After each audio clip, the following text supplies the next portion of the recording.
ये घटना उत्तर प्रदेश अलीगढ़ का है और ये सच्ची घटना है कि एक इंसान को जिसका नाम सुबोध है उसे फांसी का सज़ा हो जाता है। हमारे भारत के संविधान के अनुसार जिसे फांसी होना है उसे अंतिम इच्छा पूछा जाता है। सुबोध को अंतिम इच्छा पूछा गया कि तुम्हारी अंतिम इच्छा क्या है, तुम्हें 2 दिन बाद फांसी दिया जाएगा। सुबोध का ये कहना हुआ कि मैं एक रात अपने पत्नी के साथ में बिताना चाहता हूँ। ये बात सुनकर सभी जेल कैदी और जेलर सभी लोग, जितने भी लोग थे, सारे लोग परेशान हो गए। जेलर साहब ये सोचे कि 20 साल से मैं यहाँ काम कर रहा हूँ, आज तक मैं कितने को सज़ा दिला चुका हूँ, कितनों का फांसी हो चुका है, लेकिन आज तक ऐसा मांग किसी ने नहीं किया हो कि मैं एक रात पत्नी के साथ बिताना चाहता हूँ।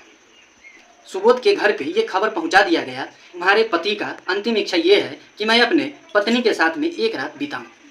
सुबोध की पत्नी राजी हो जाती है, ठीक है, मैं एक रात अपने पति के साथ में मैं भी गुजारना चाहूँगी। जेलर ने जेल के अंदर ही सारा व्यवस्था किया, जेल के अंदर ही एक रूम में अच्छे तरीके से बिस्तर सजा के उसका व्यवस्था किया।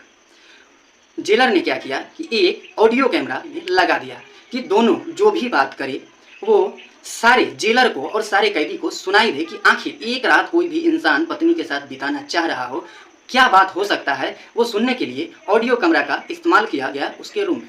पत्नी को जेल में ही बुलाया गया, पत्नी भी आई। पत्नी आते ही जैसे अपने पति को देखी वो रोना स्टार्ट कर दी। सुबोध ने भी रोना स्टार्ट किया।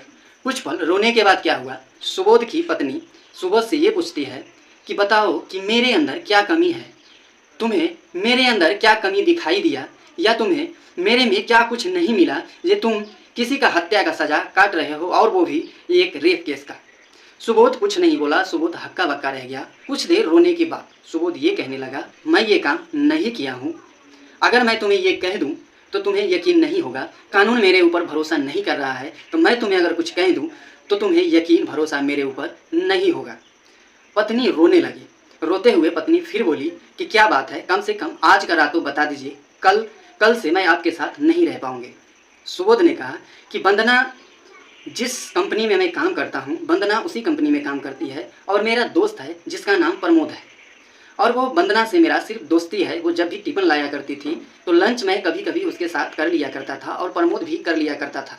हम और प्रमोद एक ही रूम में रहते थे। एक दिन क्या हुआ, मैं सब्जी लाने बाजार गया। जब मैं वहाँ से सब्जी लेकर आया तो मैं वहाँ पे वंदना का लाश देखा। जब मैं वंदना के पास पहुँचा, कुछ देर बाद ही पुलिस वहाँ पहुँच चुका था और मुझे गिरफ्तार करके ले आया।